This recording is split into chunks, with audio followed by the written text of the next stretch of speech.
कहानी की शुरुआत में हमें एक फैमिली को दिखाया जाता है जो हंसी खुशी अपनी जिंदगी गुजार रहे होते हैं, लेकिन उन्हें पता नहीं था कि कुछ ही मिनट बाद उनके साथ कुछ ऐसा होने वाला है जिसके बारे में सोचने से भी डर लगता है। जब पति पत्नी अपने बातचीत में मसरूफ थे, तभी अचानक उन्हें बाहर से लोगों की चीखने चिल्लाने की आवाजें सुनाई देने लगती हैं। जब वो दोनों घर से बाहर निकले तो उन्होंने देखा कि बाहर लोगों के बीच हलचल मची हुई है। लोग अपने अपने घरों को छोड़कर भाग रहे थे, जैसे कुछ बड़ा होने जा रहा हो। जेसन और बेथ ने देखा कि हमारे पड़ोसी भी घबराए हुए जल्दी जल्दी अपना घर खाली कर रहे हैं। जेसन ने पड़ोसी से पूछा कि आखिर वजह क्या है, तुम लोग क्यों घर छोड़कर जा रहे हो?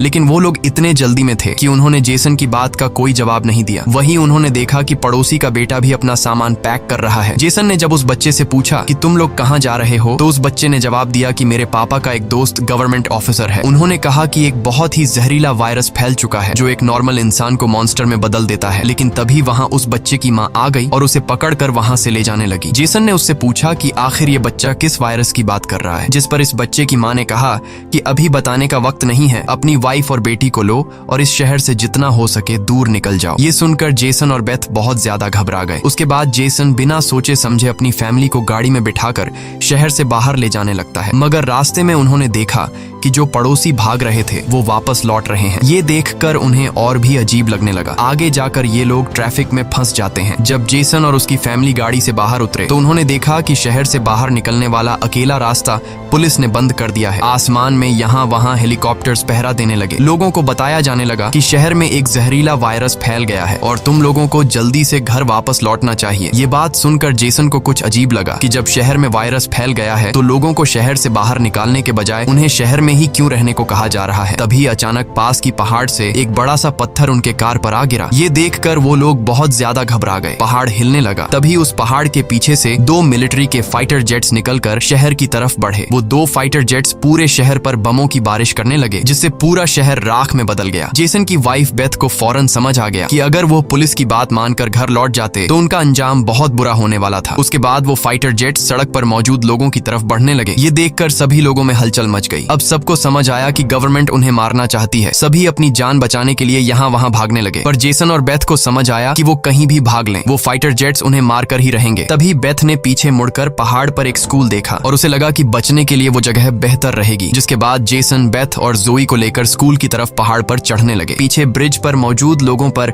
फाइटर जेट्स बम गिराने लगे। ये तीनों तेजी से दौड़ते हुए स्कूल तक पहुंच जाते हैं और खुशकिस्मती से वहां उन्हें एक टनल मिल जाता है और बम धमाके से कुछ ही सेकंड पहले वो जल्दी से उस टनल में घुस जाते हैं। जैसे ही बंकर का दरवाजा बंद हुआ, ऊपर एक जोरदार धमाका हुआ, लेकिन खुशकिस्मती से ये लोग बंकर के नीचे थे और इनकी जान बच गई। मगर इनके लिए हैरानी की बात ये थी कि आखिर ये कौन सा वायरस था कि गवर्नमेंट को शहर के सभी लोगों को मारना पड़ा। वो लोग कुछ भी नहीं समझ पा रहे थे। बस उन्हें ये पता चल चुका था कि अगर जिंदा रहना है तो चुपचाप बंकर में जिंदगी गुजारो। लेकिन इनके लिए परेशानी की बात ये थी कि आखिर ये लोग यहाँ कब तक जिंदगी गुजारेंगे और उन्हें पेट भरने के लिए खाने पीने का क्या करना होगा। अच्छी बात ये थी कि वहाँ ढेर सारा एक्सपायरी खाना रखा हुआ था जो 3 लोगों के लिए काफी लंबे समय तक चल सकता था। जेसन की वाइफ बेथ बहुत ज्यादा परेशान थी। वह अपनी बेटी जोई के बारे में सोचने लगती है कि अगर ये बीमार हो गई तब इसका क्या करेंगे। और बेथ दरवाजा बंद करते समय उसका हाथ भी लग गया था, जिसमें काफी गहरी चोट आई थी। वो दोनों इस बात को लेकर भी घबरा रहे थे कि कहीं इस जहरीले वायरस ने उनकी बॉडी पर भी अटैक न कर लिया हो। मगर अभी ये सोचने का वक्त नहीं था। उन्हें अब इस बंकर को सेफ बनाना था ताकि ऊपर बंकर का दरवाजा कोई खोल न सके। जेसन ने लोहे की जंजीर से बंकर का दरवाजा मजबूती से बंद कर दिया और तय किया कि अब उन्हें यहीं पर छिपकर जिंदगी गुजारनी है। लेकिन जमीन के नीचे रहने का जीवन आसान नहीं था। हर दिन वही एक जैसा खाना, पीने के लिए कीचड़ से भरा हुआ पानी और खाली समय में वह ताश खेलते। बाहर की दुनिया से उनका पूरी तरह से कनेक्शन कट चुका था। कई दिनों तक यहाँ रहने के बाद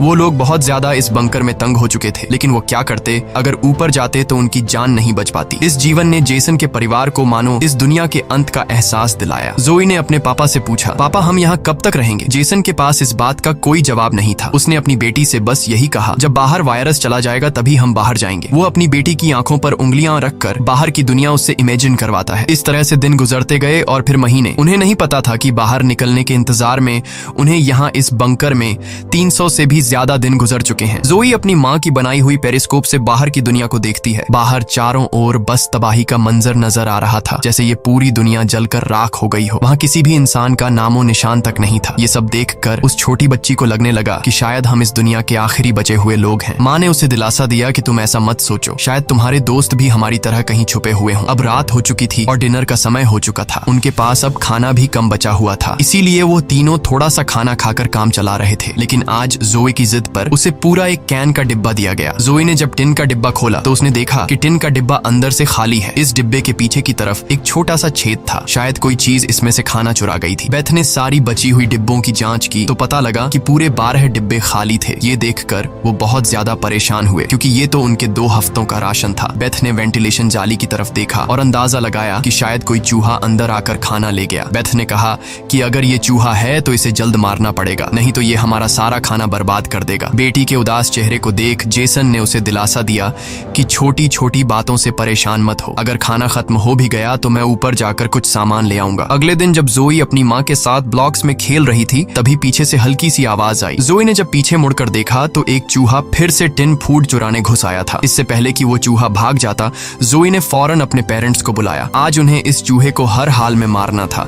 जेसन गुस्से में चाकू निकालकर उसे टुकड़े टुकड़े करने के लिए आगे बढ़ा, लेकिन वो छोटा सा चूहा बहुत तेज निकला। वो जेसन के वार से खुद को बचाते हुए निकल भागा और टेबल पर रखी लालटीन को भी गिरा दिया। जैसे ही वो अपने बिल में घुसने वाला था तभी बेथ ने अचानक झपटा मारा और चूहे को मार दिया। वो सब चूहे को मारने की खुशी मना रहे थे कि दूसरी तरफ लालटीन के गिरने से धीरे धीरे आग बढ़ने लगी। जेसन दौड़कर उस लालटेन को बंद करने लगा, लेकिन वो लालटेन बहुत गर्म था, जिससे जेसन का हाथ जल गया और लालटीन का शीशा फटने पर पूरे टेबल में आग लग गई। बेथ ने पर्दा फाड़कर आग बुझाने की कोशिश की। जेसन ने नल से आधी बाल्टी पानी निकालकर उस आग पर डाला। जैसे तैसे करके उन दोनों ने उस आग को बुझा लिया, लेकिन खतरा अभी टला नहीं, बल्कि अब उनके लिए और भी मुश्किल बढ़ने वाली थी, क्योंकि आग तो वो लोग बुझा चुके थे, मगर आग से निकलने वाले धुएं ने पूरे बंकर को धुएं से भर दिया था और वह धुआं धीरे धीरे वेंटिलेशन जाली से ऊपर की तरफ निकल रहा था। ये देखकर वो सब घबरा गए, क्योंकि ये धुआं उनका वहां होने का ठिकाना जाहिर कर रहा था। अब सब लोग सांस रोककर बैठे थे। जेसन ने कहा कि शायद रात का अंधेरा धुएं को छुपा लेगा और किसी को हमारे ठिकाने के बारे में पता नहीं चल पाएगा। वो तीनों डर के साए में पूरी रात जागते रहे। अगली सुबह उन्होंने खुद के तसल्ली के लिए पेरिस्कोप से बाहर झांक कर देखा तो उनके पैरों तले जमीन खिसक गई। उन्होंने देखा कि बाहर तो पूरा धुएं का गुब्बार उठा हुआ था। ये देखकर उन लोगों की बेचैनी बढ़ने लगी। उन्हें पूरा यकीन हो गया था कि उनके ठिकाने का राज खुल चुका है। तभी बीत ने कहा कि अगर धुआं उठा है तो उस पास राख भी जमा हुआ होगा, जिसकी जांचबीन करते हुए हमारे ठिकाने का पता चल सकता है। इसीलिए अब हमें राख की सफाई करनी होगी। जिसके बाद पति पत्नी ने बाहर जाकर सफाई करने का फैसला किया। जाने से पहले जेसन ने अपनी बेटी जोए से कहा कि जोए, मुझे प्रॉमिस करो कि बाहर से चाहे तुम्हें आवाज आए या फिर कुछ भी हो जाए, बस तुम्हें बाहर नहीं निकलना है। बेटी से वादा लेने के बाद उन्होंने दरवाजे की जंजीर खोली, बाहर की आवाजों को ध्यान से सुना और जब यकीन हुआ कि बाहर कोई भी नहीं है तब दोनों ने मिलकर बंकर का दरवाजा खोला और बाहर निकल गए। अब उनकी बेटी अकेली अंदर रह गई। वो अपने पेरेंट्स का इंतजार कर रही थी, लेकिन बहुत देर तक इंतजार करने के बाद भी जब उसके माता पिता वापस नहीं आए तो उसने स्टूल पर चढ़कर दूरबीन से बाहर के हालात देखने लगी। जल्द ही उसने देखा कि उसके माता पिता बंकर के दरवाजे को छुपाने की कोशिश कर रहे थे, लेकिन तभी जोए ने कुछ ऐसा देखा जिससे उसकी सांसें गले में अटक गईं। उसने देखा कि दूर जंगल में एक काली परछाई तेजी से उनकी तरफ बढ़ रही है। बच्ची ने जोर से चिल्लाकर पापा को पीछे देखने को कहा, लेकिन दूरी बहुत ज्यादा थी। उसके माता पिता सुन ही नहीं पाए। घबराहट में बच्ची अपने डर को भूल गई और सीढ़ी पर चढ़कर बंकर से बाहर निकल आई। बाहर आते ही उसे एहसास हुआ कि उसके माता पिता अब वहां नहीं थे। बच्ची ने बेचैनी में जोर जोर से अपने माता पिता को पुकारना शुरू किया। तभी पीछे से अचानक उसका मुंह किसी ने दबोच लिया। ये कोई और नहीं बल्कि उसकी माँ थी। कुछ सेकंड्स बाद एक जंगली हिरण का झुंड तेजी से वहां से गुजरा। हालांकि वो तीनों बाल बाल बचे, लेकिन बीत का डर और ज्यादा बढ़ने लगा। इन हिरणों का इस तरह भागना जरूर किसी खतरनाक चीज से बचने की कोशिश थी। सबको खतरे का अंदाजा हुआ और वो तेजी से वापस बंकर की तरफ भागे और बंकर के अंदर घुस गए। जेसन ने लकड़ी की पट्टियों से बंकर का दरवाजा बंद किया और लोहे की जंजीर से उसे कसकर बांध लिया और सबको बिल्कुल खामोश रहने का कहा। तभी उन्होंने ऊपर से कदमों की धीमी आहट सुनी। ऐसा लग रहा था कि जैसे कोई बंकर के दरवाजे की तरफ आ रहा हो। वो कई मिनटों तक लगातार बंकर के ऊपर इधर उधर घूम रहा था। ये तीनों आहिस्ता कदमों से बंकर के दरवाजे से हटकर आगे की तरफ जाने लगे और शायद अब तक ऊपर जो भी था उसे भनक नहीं लगी थी कि नीचे बंकर में कोई है। डर के मारे जोए रोने लगी। बीत उसे चुप कराती है और कहती है कि अगर आवाज बाहर तक गई तो सब खत्म हो जाए। जाएगा। वो तीनों धीरे धीरे बंकर के दरवाजे से काफी आगे बढ़ चुके थे। वो बंकर के दरवाजे से इसलिए आगे बढ़ रहे थे कि अगर कोई ऊपर से बंकर का दरवाजा खोल भी दे तो नीचे उसे हम नजर नहीं आए। लेकिन तभी जोई ने जो गुड़िया हाथ में उठाई थी उसकी रस्सी एक स्क्रू में फंस गई। वह स्क्रू धीरे धीरे ढीला होने लगा। ये देखकर जेसन और बीत की सांसें अटक गई, क्योंकि वह रस्सी गुड़िया में लगी आवाज के स्विच से जुड़ी थी। इससे पहले कि वह कुछ कर पाते, वह स्क्रू एक झटके से निकल गया और उसी पल तेजी से गुड़िया के अंदर से आवाजें आने लगी। जेसन ने फौरन उस गुड़िया को चीर डाला और उसके अंदर स्पीकर को तोड़ दिया। लेकिन अब बहुत देर हो चुकी थी। ऊपर जो चीज उनका पीछा कर रही थी उससे उनकी भनक लग चुकी थी। अचानक ऊपर से जोर की टक्कर की आवाज आई और फिर भारी कदमों की गूंज सीधा बंकर के दरवाजे के ऊपर रुक गई। उसने आखिरकार उनका ठिकाना ढूंढ ही लिया और उसे खोलने की कोशिश करने लगा। वह बंकर के ढक्कन को जोर से धकेल रहा था और जंजीरों से बंद होने के बावजूद खतरा साफ महसूस हो रहा था। और ऊपर के राक्षस को पता चल चुका था कि जरूर नीचे कोई मौजूद है। हालांकि वह दरवाजा मजबूत जंजीरों से बंद था, लेकिन उस चीज की भयानक ताकत के सामने वह जंजीरें एक एक करके टूटने लगी। यह देखकर जेसन को पता चल चुका था कि दरवाजा अब ज्यादा देर टिक नहीं पाएगा। इसलिए वो तेजी से अंदर भागा और वाटर पंप का पाइप उखाड़ने लगा। यहाँ बेथ ने भी हिम्मत दिखाई और सीढ़ी पर चढ़कर अपने शरीर का वजन इस्तेमाल करते हुए चैन को खींचकर दरवाजा बंद रखने की कोशिश करने लगी। लेकिन फिर भी लोहे का ढक्कन धीरे धीरे खुलने लगा। तभी उसी वक्त दरवाजे के ऊपर एक काला साया नजर आया, जिसकी आंखें एक बल्ब जैसी चमक रही थीं, जैसे उन तीनों की मौत ऊपर से उनको देख रही हो। जेसन ने बिना सोचे पाइप से उस पर हमला कर दिया, जिससे वो पीछे गिर पड़ा। जेसन ने जल्दी से वो पाइप दरवाजे में फंसाकर दरवाजे को बंद कर दिया और वो चीज वहां से भाग जाती है। लेकिन जेसन का शरीर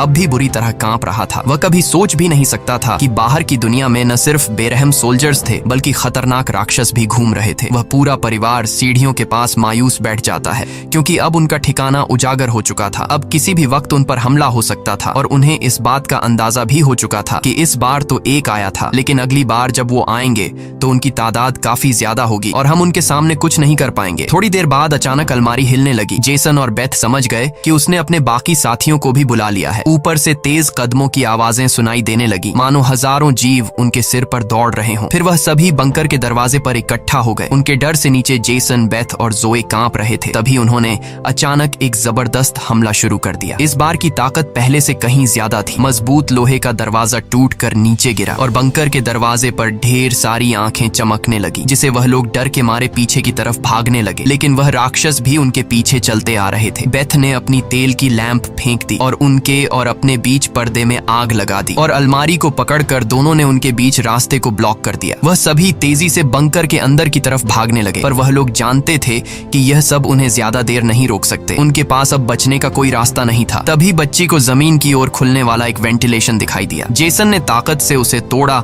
और पूरी जान लगाकर अपनी पत्नी और बेटी को बाहर की ओर धकेल दिया। लेकिन जब खुद बाहर निकलने की कोशिश की तो तंग जगह के कारण वह अटक गया। दूसरी तरफ राक्षस उसकी ओर बढ़ रहे थे। अब जैसे तैसे करके जेसन को यहाँ से निकलना था। उसे कोई दूसरा रास्ता नजर नहीं आया, इसलिए उसने अपने कंधे की हड्डी तोड़ डाली, जिससे वह दर्द से चीखने लगा। पर जल्दी से वह खुद को संभालकर वेंटिलेशन में घुस गया। बेथ बिना समय गवाए पूरी ताकत से जेसन को बाहर खींचने लगी। जेसन जैसे ही बाहर निकलने ही वाला था, तभी एक विशाल जीवी ने आकर जेसन के पैर को पकड़ लिया। जेसन समझ गया कि अब उसका बच पाना नामुमकिन है। अब भाग निकलने की कोई उम्मीद नहीं थी। जेसन ने अपनी पत्नी से आंखें मिलाते हुए कहा कि जो भी हो जाए जोए को कुछ नहीं होने देना, और अगले ही पल वह राक्षस उसे बंकर में खींच लेता है। लेकिन जेसन बंकर में राक्षस से डरने के बजाय उनसे कहता है कि आओ देखता हूँ तुम में कितना दम है। बेथ और जोए ने जब नीचे देखा तो बंकर में से तेज चीखने की आवाजें आ रही थीं। बेथ समझ गई कि उसका पति उन्हें भागने का समय देने के लिए लड़ रहा है। वह दर्द में भी अपनी बेटी को लेकर वहां से निकल पड़ी और राक्षस से बचते हुए वह काफी दूर आए। लेकिन भागते भागते उन्हें कुछ अजीब महसूस हुआ। उन्होंने देखा कि जो हाईवे बाहर की दुनिया तक खुलता था, अब वहां ऊंची दीवार खड़ी थी, यानी अब इस शहर से कोई भी बाहर नहीं निकल सकता है। तभी वहां हेलीकॉप्टर दूर से उड़ता हुआ आया। जब बेथ ने पीछे मुड़कर देखा तो वह एक आर्मी हेलीकॉप्टर था। वह हेलीकॉप्टर तेजी से उनके पास आकर उन पर अपनी तेज स्पॉटलाइट चमकाई। ये दोनों जैसे ही वहां से भागने वाले थे, तभी ऊपर से उन पर एक बड़ा जाल आ गिरा, जिसमें ये दोनों फंस गए। वह दोनों हर एक संभव तरीके से जाल से खुद को छुड़ाने की कोशिश करने लगी, लेकिन जाल ने इन दोनों को बुरी तरह से जकड़ लिया था। बेथ ने जाल की जाली के बीच से देखा कि कुछ हरी आंखों वाले काले साए उनके पास आ रहे हैं। तभी यहाँ हमें कहानी का असल राज मालूम हुआ। ये जो बंदूक थामे पीली आंखों वाले लोग, जिसे हम राक्षस समझ रहे थे, ये असल में कोई एलियन या फिर वायरस से इन्फेक्टेड लोग नहीं थे, बल्कि ये तो मिलिट्री के सोल्जर्स थे जो गैस मास्क और नाइट विजन ग्लासेस लगाए हुए थे, वही आंखें जिसकी पीली चमक उन्हें किसी दूसरी दुनिया का दिखा रही थी। लेकिन सवाल आता है कि आखिर आर्मी वाले इन लोगों के जान के दुश्मन क्यों बने हुए थे। ये सारा राज आपको आगे की थोड़ी सी बची हुई स्टोरी में मालूम पड़ जाएगा। अब बेथ और जोए दोनों इन सोल्जर्स के कंट्रोल में थे। इनमें से एक सोल्जर ने एक बड़ी सी इंजेक्शन निकाली और दोनों के गले में बारी बारी से चुभा दी। जब इनके ब्लड को टेस्ट किया गया तो पता लगा कि ये दोनों भी जहरीले वायरस से इन्फेक्टेड हैं, जिसका मतलब कि ये दोनों इस धरती के लिए एक खतरा हैं, यानी अब इन्हें मार दिया जाएगा। असल में जब वायरस पहली बार फैला था तभी इस छोटे से शहर के कई लोग इसकी चपेट में आ चुके थे। ये वायरस हवा से फैलता था और ये वायरस एक इंसान से दूसरे इंसान को बहुत ही जल्दी लग जाता। इन्फेक्टेड लोग खुद भी नहीं जानते थे कि वो बीमार हैं और गवर्नमेंट के पास इस वायरस को रोकने का कोई एंटीडोट नहीं था। इन्फेक्टेड लोगों को मारने के अलावा गवर्नमेंट के पास दूसरा कोई रास्ता नहीं था। बेथ रो रो कर कहती है कि प्लीज मेरी बच्ची को जाने दो। जब बेथ ने देखा कि ये सोल्जर्स उसकी छोटी बेटी को भी नहीं छोड़ने वाले तो वो पूरी तरह गुस्से में आ गई। उसके चेहरे पर काले निशान उभरने लगे, लेकिन इससे पहले कि वो कुछ कर पाती एक सोल्जर की गर्दन से खून का फव्वारा फूट पड़ा। वो कोई और नहीं बल्कि मौत से लौट कर आया जेसन था। दरअसल बंकर में जेसन मरा नहीं बल्कि वहां वो खुद पर कंट्रोल खोकर वहां सभी सोल्जर्स को मार डाला। उस वक्त वो बहुत ज्यादा गुस्से में था। चेहरे पर काले निशान और आंखें गुस्से से लाल थीं और उसके जिस्म की ताकत कई गुना बढ़ चुकी थी और साफ दिख रहा था कि वो अब पहले वाला जेसन नहीं बल्कि वह एक अलग रूप में दिखाई दे रहा था। वो सोल्जर्स पर झपट झपट कर उन्हें मारने लगा, लेकिन वह गर्म हथियारों की गोलियों को नहीं रोक पाया और जमीन पर गिर गया। जब वो सोल्जर बेथ और जोई की तरफ बढ़े तो वह दोनों जाल तोड़कर भाग चुकी थीं। सोल्जर्स उन्हें यहाँ वहां ढूंढने लगे, लेकिन उन्हें ये अंदाजा नहीं था कि बेथ भी एक राक्षसी रूप में बदल चुकी थी। उसने जोई को एक कार के अंदर छुपा दिया और खुद उन सोल्जर्स से लड़ने लगी। उसने कई सोल्जर्स को मार गिराया और फिर खुद भी गोली लगने से कार की छत पर गिर पड़ी। अंधेरे में छुपी उसकी बेटी ने यह सब देख लिया। अपने माता पिता की हालत देखकर वह भी गुस्से में आकर अपना आपा खो बैठी। एक छलांग में उसने एक सोल्जर को गिराकर उसका मास्क तोड़ दिया और उसे मारने ही वाली थी कि बेथ ने समय रहते उसे रोक दिया। वो नहीं चाहती थी कि उसकी बेटी भी एक दरिंदा बन जाए। बेथ ने उसे शांत किया। धीरे धीरे लड़की की नसों की हरियाली गायब हो गई और वो फिर से इंसान में बदल गई। लेकिन सोल्जर की किस्मत इतनी अच्छी नहीं थी। उसका सेफ्टी मास्क टूट चुका था और वो धीरे धीरे वायरस से इन्फेक्टेड हो गया। दूसरी तरफ जेसन की हालत बहुत गंभीर थी। उसने बेटी के चेहरे को देखकर अपने हाथ की 2 उंगलियां उसकी आंखों से फेरी और जेसन ने हमेशा के लिए आंखें बंद कर लीं। उसी वक्त एक और हेलीकॉप्टर आ गया। बेथ अपनी बेटी को लेकर भागी। कबाड़ के ढेर से गुजरते हुए वो एक सुरंग में घुस गए। तभी वहां एक रोशनी उनकी आंखों पर पड़ी। देखने पर पता चला कि सामने वही पड़ोस का छोटा लड़का था जिसे हमने कहानी की शुरुआत में देखा था। फिर ये दोनों उसके पीछे चल पड़े। वो लड़का उन्हें एक गुफा जैसी टनल में ले पहुंचा जहां उस लड़के के माता पिता और भी कई सारे लोग छुपे हुए थे। असल में वहां उनके जैसे ही वायरस से इन्फेक्टेड लोग थे। जिंदा रहने के लिए वो सभी अंधेरे में चूहे जैसी जिंदगी गुजारने पर मजबूर थे। ये वायरस खतरनाक जरूर था लेकिन जानलेवा नहीं। ये वायरस इन्फेक्टेड इंसान के जिस्म पर तब ज्यादा जोर करता जब वो डर जाता या फिर गुस्से पर काबू नहीं रख पाता। लेकिन असल में उन लोगों ने खुद पर काबू पाना सीख लिया था। वो लोग शहर के सोल्जर्स को राक्षस समझते थे लेकिन असल में वो खुद राक्षस थे। इसी के साथ ये कहानी खत्म हो जाती है। अगर वीडियो आपको अच्छी लगी हो तो हमारे चैनल को सब्सक्राइब और वीडियो को लाइक जरूर कीजिएगा।